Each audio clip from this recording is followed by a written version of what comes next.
7번째 물건입니다.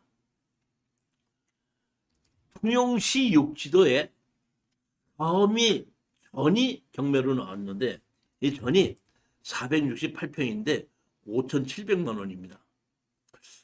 여러분이 아시다시피 욕지도가 예전에는 이렇게 가격이 한 10만 원에서 20만 원 갔었는데 이제 요새 이제 관광객들이 많이 들어가고 펜션도 많이 들어가다 보니까 펜션이 있거나 뭐 이렇게 집은 뭐 100만 원이 넘어간다고 하는데 여기 보면 468평인데 1억 6,800만 한 35만 원에서 40만 원에 지금 감정가가 됐다가 5,700까지 떨어졌다는 얘기는 이 뭐야?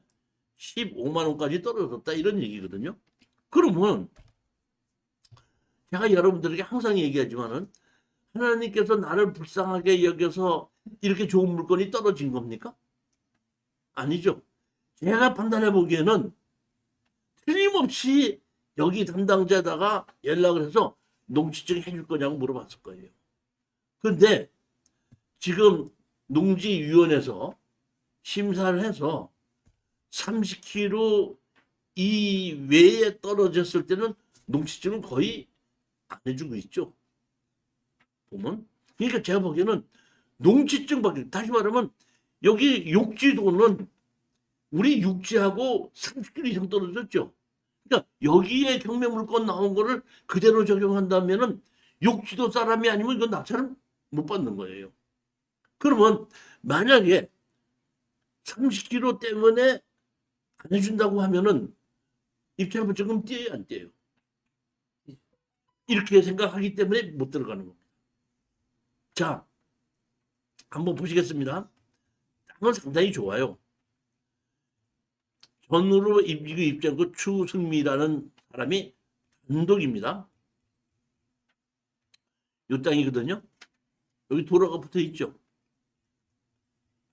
도로 이렇게 붙어 있죠. 여기 도로 있고 계획관리지역이 전이죠. 여기 도로 바로 밑에 있는 바닷가로 보이죠. 그러니까 위치는 상당히 좋은 건 맞습니다.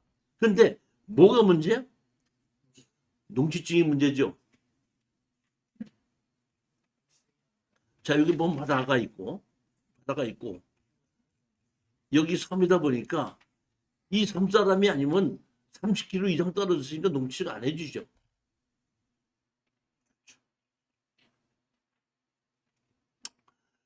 제가 그 아까 블로그에 보시라고 그랬죠.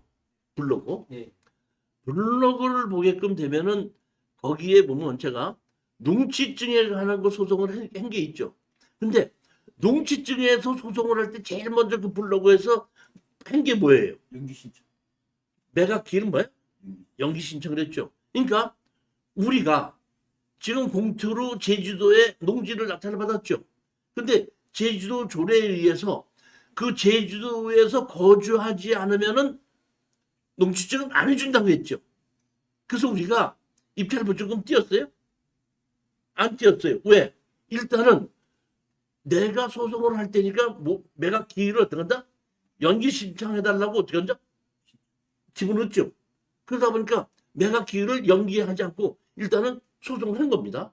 연기시켜 놓고 우리 낙찰 받으신 분이 주민등록을 옮겼죠.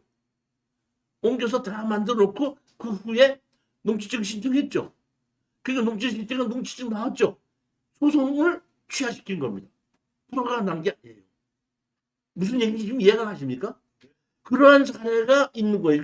그러니까 둘 중에 하나를 보면 30km 때문에 안 해준다 그러면은 일단 뭐야? 내가 기회를 연기 신청해놓고 소송으로 연기 신청해놓고 전입신고해놓고 그 다음에 그게 농지증 발급받고 그 다음에 일단 농사는 지어야 돼. 농사는 지어놓고 난 다음에 다시 돌아와도 문제는 없다. 이런 거예요. 농사를 안 짓는 게 문제인 것이지 농사를 지었을 때는 주민등록이 거의 가 있든지 안 가 있든지 그 후는 문제가 아니다는 얘기예요. 주민등록이 거의 가 있어도 농사를 안 지면 문제가 됩니다. 이해가셨습니까? 언제든지 제가 여기 위에다가 농지 취득 자격증 명사에 대한 것을 소송을 해서 판결문을 이렇게 받아서 농지증을 해줘라 하면 되고, 언제든지 농지증 안 해주는 거에 대한 행정소송하는 것은 우리 블로그에 나와 있으니까 블로그에 정확하게 보시고 이해하시면 됩니다.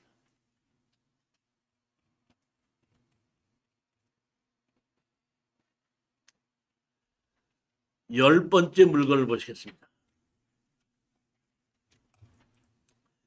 평택시 포승읍의 대지가 270연평이고 건물이 이상령, 강신행, 안평순 등 해갖고 건축물 관리대장이 있는 건물인데 법정상권이 없는 건물이고 땅 주인과 건물 주인이 달라서 건물은 매각 제외, 토지만 매각으로 나온 겁니다.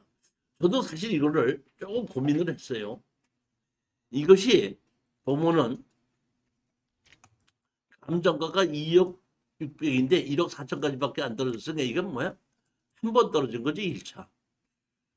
이것도 제가 보기에는 이번에 낙찰 받아도 되고 다음번에 받아도 됩니다. 아까 제주도 거는 저는 이번에 2차에서 받는 거를 나는 한 7, 80%를 본다 그러면은 이 평택시 거는 제 보기엔 지금보다는 다음번에 받으려도 된다는 것이 7, 80% 정도는 갑니다. 그리고 다음번에 받아도 이 가격을 거의 넘어가지는 않을 거예요. 제주도 거 아까 했던 거는 한 번 더 떨어져도 70% 가격이 넘어갈 수도 있어요. 근데 넘어가지는 않을 것 같아요. 자, 한번 권리 분석 해보겠습니다.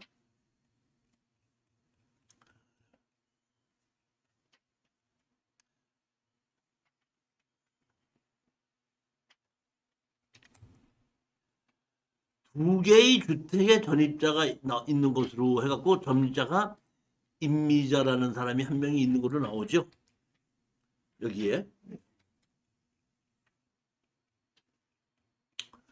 자, 집을 보시면은 이렇게 한 필지에 집이 한 채, 두 채, 세 채가 있고 여기 뭐야? 창고 같은 게 있는데 여기 항공사실은 잘 안 보이지만 실질적으로 가서 보면 여기가 뭐야? 이렇게 해서 담장이 있고 여기에 뭐가 있어?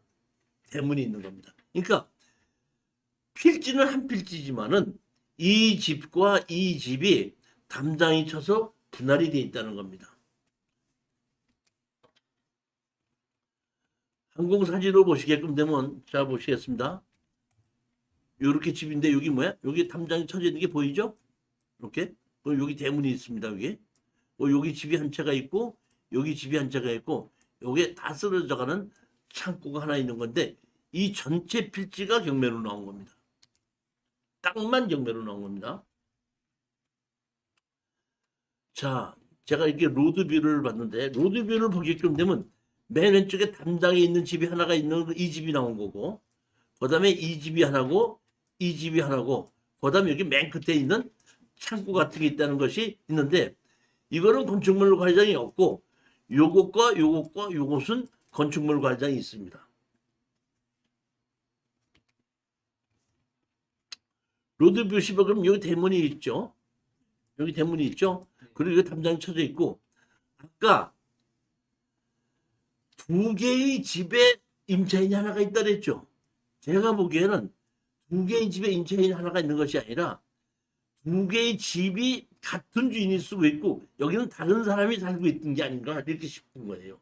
그런데 아까 두 개의 집에는 전입자가 있다 그랬죠. 그러니까 거기는 여기는 전입자가 있어서 누군가가 살고 있는 거고 여기는 거주하는 사람이 없는 걸로 보여요.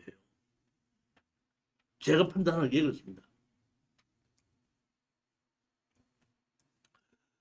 여기 건축물 관리장이 하나가 있는데 여기 보면 안 누구로 돼 있는데 제가 조사를 해본 결과 이 건축물 관리장이 이 건축물입니다.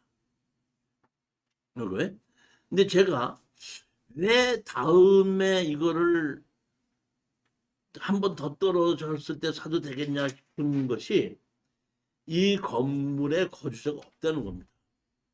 그러니까 이 건물에 거주자가 없다는 얘기는 우리가 이 땅을 샀을 때에 주인이 살고 있는 사람이 있다든지 뭐 노인네가 살고 있다고 할 때는 너 나가라 하게끔 되면 그 노인네가 갈 데가 없다 보니까 자식이라도 와갖고 아니 우리 어머니 돌아가실 때까지 그대로 살고 계시게끔 해주자고 협상을 할 텐데 거주자가 없다는 뜻은 여기서 살고 있던 노인네가 제가 보기에는 요양병원에 간 거예요. 그렇기 때문에 이 집이 없어진다고 하더라도 자식이 아쉬울 게 없다 보니까 협상하러 안 나설 거라는 얘기예요. 두 번째 집은 이렇게 보면 조금 수리를 해갖고 여기 진 거죠. 그렇게 하고 여기 집이 하나가 있습니다.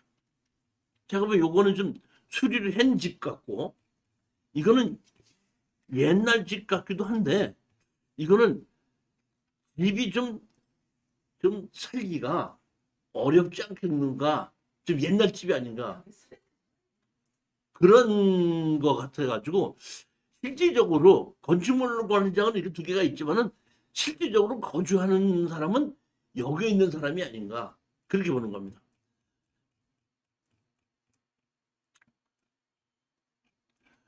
자, 그러면 우리는 제가 여기다 보면 청구취지 이런 걸 넣어놨죠.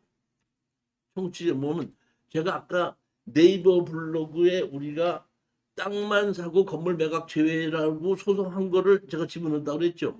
그게 뭐냐면 우리는 보면 법정상권이 없죠. 법정상권이 없으니까 우리는 땅을 사갖고 건물 주인에게 어떤다? 건물 철거하고 나가고 철거하고 나갈 때까지 어떤다? 지주를 달라. 이렇게 소송을 하면 예를 들어서 아까의 그 왜 빨간 벽돌 있던 집이 있죠.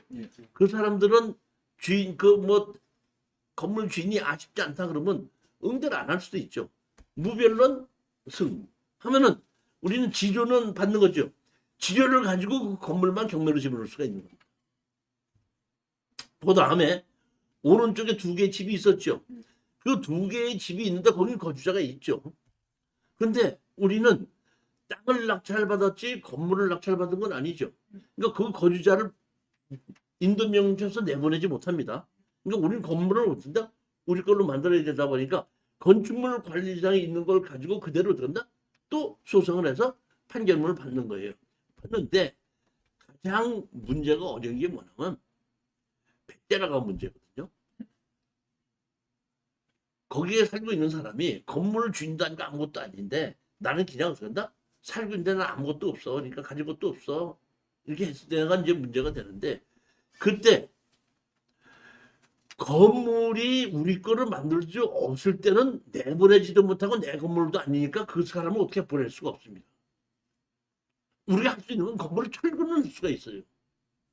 그러면 대체 집행을 시켜서 판결문을 받아서 집행관이 철거하러 가는데 거기에 어떤 사람이 살고 있는데 철거가 돼요? 그럼 집행 물론 그럼 끝인 거예요. 그런데 반대로 우리는 건물이 있고 건축물 관리에 있다 보니까 건물 주인을 상대로 우리는 철거와 지료 소송을 해서 판결문을 받으면은 배째라 그러면 그 지료는 계속해서 나오는 거 같고 건물을 또 경매로 집어넣을 수 있죠. 건물을 우리 거로 만들어 놔면은 그러면 내보낼 수 있다 이런 얘기입니다. 그렇기 때문에 이거는 큰 문제가 없는데 가장 중요한 건 우리는 돈을 버는 게 목적이죠. 소송에서 이기는 게 아니라. 근데 제일 우리는 돈을 버는 건 장사를 하는 건데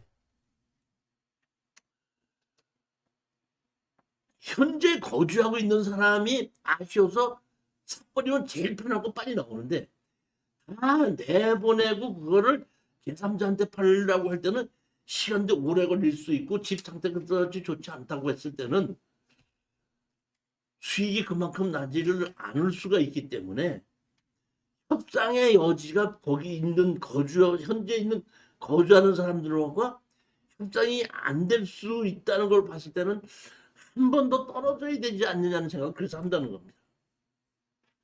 평택이라는 땅 자체는 좋고 땅 가격 자체로 봤을 때는 싸고 맞는데 빨리 협상을 안 되고 소송이나 이런 걸로 시간을 끌다 보니까 한 번 더 떨어진 다음에 들어가는 것이 맞지 않겠는가 이런 생각을 해봤다는 겁니다. 그러니까 최종 결심은 여러분들이 하는 것이죠. 저는 여기에 대한 이 물건을 가지고 권리 분석하고 제 나름대로의 생각을 여러분들에게 말씀드린 거예요. 그러니까 이거는 한 번 더 떨어진 다음에 들어가도 되지 않겠는가 하는 생각을 현재 있는 거주자하고 협상이 안 될 거라고 본 거고, 아까 제주도권은 집 상태가 좋기 때문에 현재의 거주자하고 협상될 확률이 아주 높아요. 협상이 안 된다고 하더라도 집 상태가 워낙에 좋기 때문에 제3자한테 건물을 내 걸로 갖고 와서 제3자한테 판대로 큰 문제가 없다 이런 얘기인데, 여기는 지금 집 상태가 그렇게 좋지도 않고 협상될 확률도 낮다는 겁니다. 그렇기 때문에 한 번 더 떨어지는 것까지 기다려야 되지 않냐 이런 생각을 했다는 겁니다.